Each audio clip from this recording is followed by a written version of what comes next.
Hello ladies and gentlemen, welcome back to RDF's Tactic Recreation with FMSCOUT. Last video I did say if I get 1,000 likes I will do another one. Currently at 500 likes as I'm recording this, but as it was my first video I've got very positive comments, so thank you guys. And I thought why not just give them a treat. I also have a Jose Mourinho recreation, the 4-3-1-2 that he famously used with Porto and he won the Champions League with. That also comes with an away system as well. This tactic really emphasizes on his middle block. Very difficult to play against. If you want a video for that, please let me know in the comments. Peace. Antonio Conte's 3-5-2 system. I've also got a 5-2-3 system. He used this with Chelsea when he won the league, but most importantly we're going to be looking at the 5-3-2. I will be going through the shape with you, the instructions, the player roles, and of course some results, some highlights, just like I did last time. Let's get started. So we've gone with the 5-3-2 with the 3 centre backs, the 2 wing backs that will be looking to push on, with the left back attacking with a bit more caution. We've got the deep line midfielder operating in this area, helping the build up play with the ball playing defenders. And then we've got the 2 very energetic centre midfielders. And then we've got the 2 strikers. I could have gone with the target man for Lukaku, but I opted out after watching some of the highlights. So I've gone with the pressing forward. The one in support will be holding up the ball more supporting play, coming back, dropping deep, helping this area here, while this one will be looking to exploit the space. The instructions. With the team instructions, I've gone with the higher line of engagement along with tighter marking. I feel that in our press very high with the tighter marking. This makes it almost impossible for the opposition to play out, giving them literally no time to play. Just with the defense line, I've gone higher as well. I could have went standard, but this leaves a bit of a gap in the midfield, so I've gone with higher to shorten that gap, give it a little block in the middle. Pressing intensity, I've gone with extremely urgent. With Football Manager, to achieve what Conte does, it's probably best to leave it on extremely urgent. Prevent short goalkeeper distribution. This gives the pressing forwards the job to press the goalkeeper. I would like for 1 to press and 1 to cut off passing lanes. I've also gone with get stuck in just to add that competitiveness. I should have gone with stay on feet. I believe that's what Inter do. They don't really dive into tackles, but I've gone with get stuck in because again with Football Manager I feel if I leave it on stay on feet, teams they beat my players far too easily. In transition, when the ball has been lost, I've gone for regroup. I believe that Antonio Conte's teams are very structured, very difficult to play against and very difficult to break down. If I went with the counter press, this leaves gaps, which is very unlike Conte's teams. So I've gone with regroup just to make sure my players are in position, making it very difficult for the opposition to break down. I've gone with counter. I want to see my energized midfielders making that run forward, my wing backs making that run forward. That's what I want to see. I'm happy that the DM here pretty much doesn't counter. He holds the shape alongside the defense. That makes it pretty structured with the team fluidity on structured here. Distribution, I've gone with the centre backs. I feel Conte trusts these centre backs a lot with the ball, especially the one in the middle, looking to play these long balls, these long diagonal balls. Martinez and Lukaku, they really should thrive on this. In possession, I've gone with fairly narrow. The reason being, I just want my wing backs to be the players that give me the width. I feel Conte's teams, the wide men, the wing backs are the only players offering any sort of width. Approach play, I've got into pass into space for the counter attack. Play out of defense.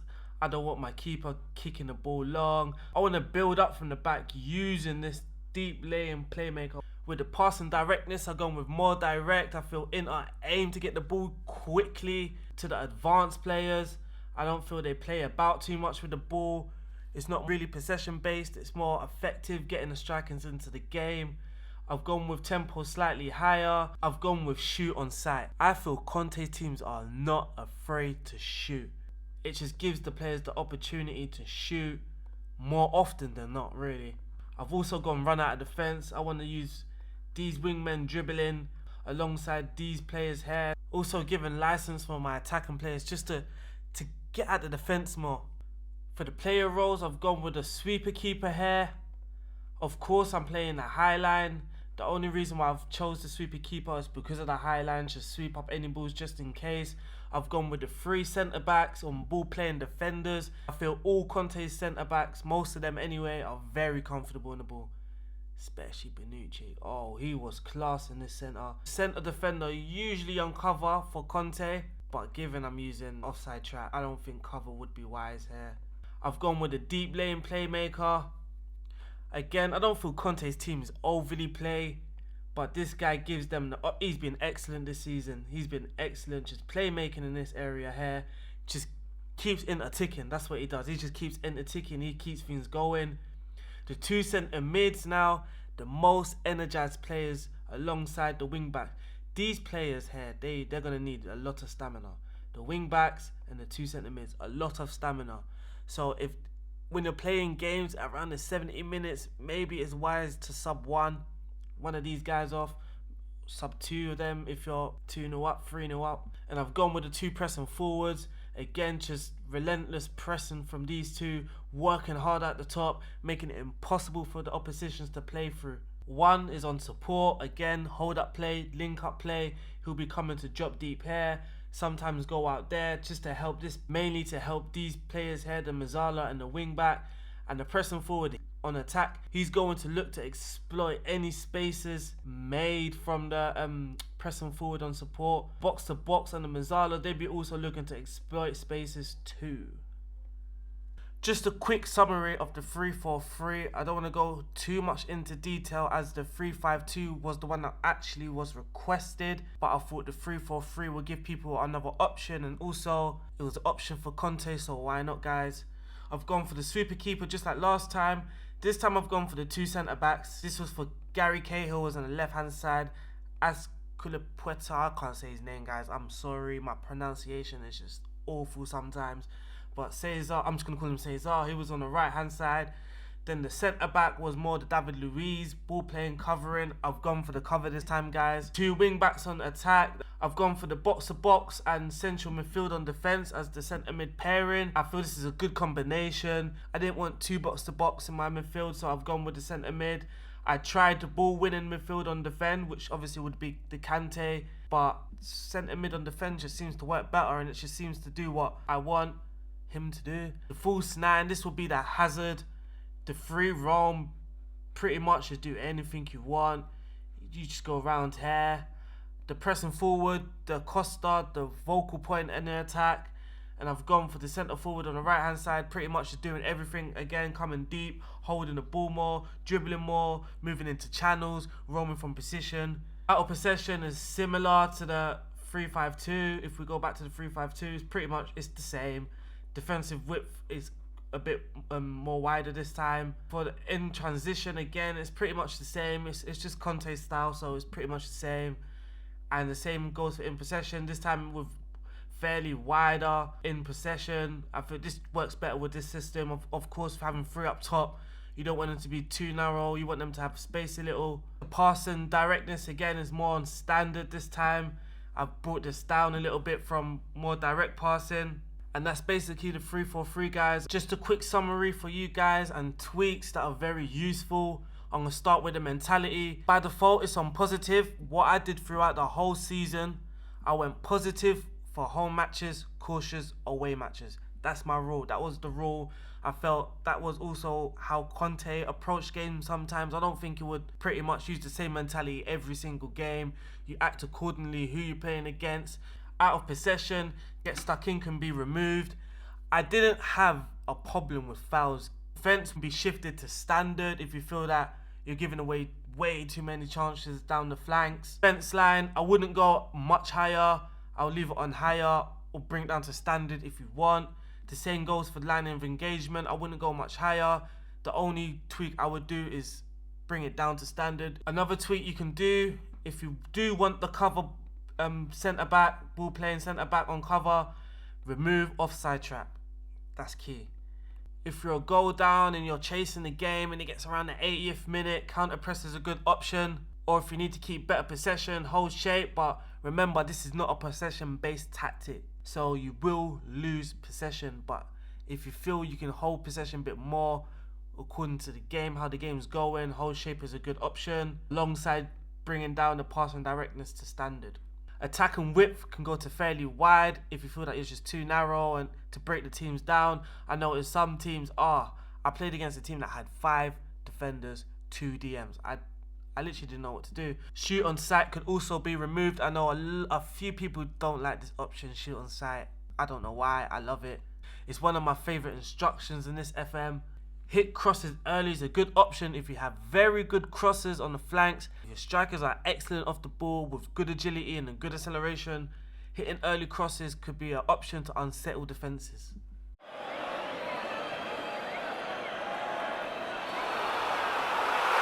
Yes, and now it's time for my favourite bit, when I give you guys the results of the tactic. So let me start off with the top goal scorer, Romelu Lukaku. No surprises, it was either going to be one of 2 players, Lukaku or Martinez. Average rating, Stefano Sensi.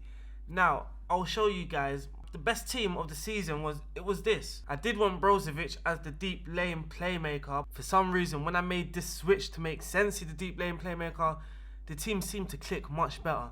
Most assists, Sensi. Best pass completion, that's 2 videos in a row now. My goalkeeper has that player of the match awards, Lukaku and Sensi. Lukaku, very good season obviously. Brozovic, most yellow cards. Brozovic and Barella, 3 red cards. That's quite high because during the season, we didn't actually give away that many fouls. The league table, guys, we played 38. We won 31 of those games, we drew 4 of them, and we lost 3 of them. In true Conte style, look at this. Most goals scored in the league, least conceded in the league. That's exactly what we was aiming for. 66 goal difference, 97 points, very high point. If we go to the team overall, most goals Inter, best crossing completion is Inter, most clean sheets, Inter, least conceded is Inter, fouls made, here we go guys, I am not in the top 8. Even though I do have get stuck in and high intensity.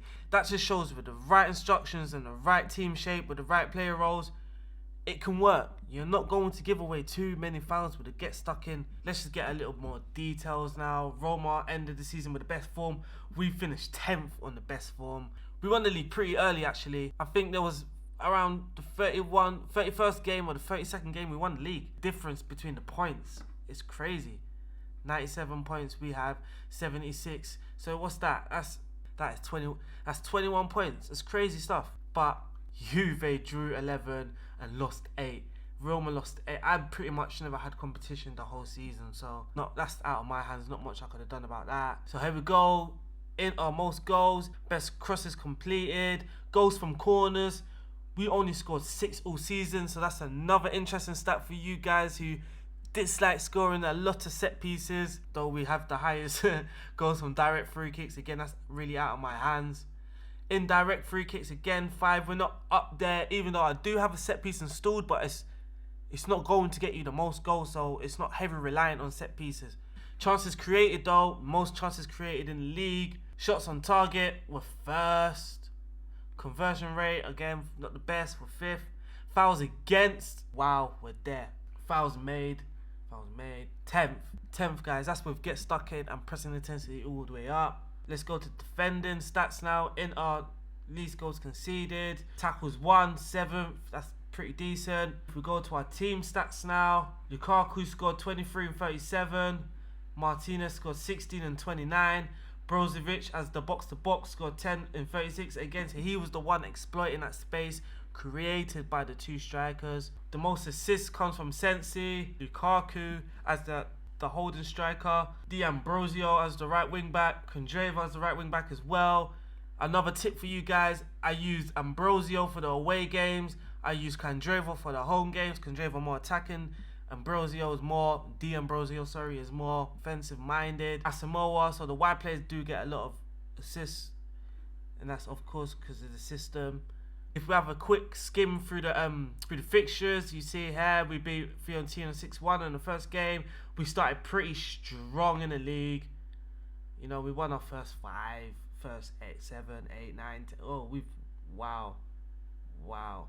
Guys, I know you're concerned about the Champions League results here, but I was playing my B team. Again, as we scroll, more good results. Again, Fiorentina in a friendly, the mid-season break.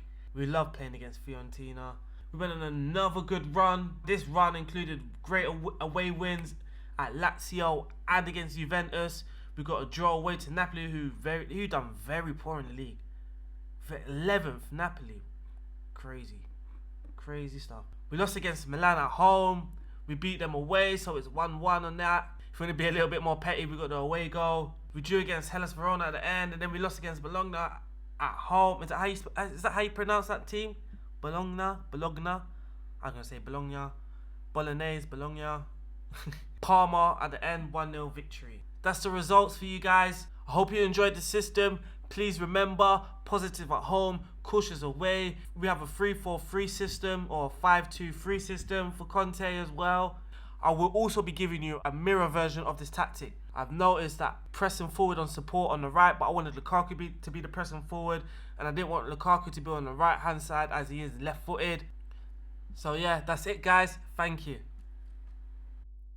Also would like to give a special thanks, a special shout out to Romps over at the Discord channel for downloading, testing my tactics and sending me the results. Thank you so much, and I'll see you soon. Don't forget to like, subscribe and comment. Peace.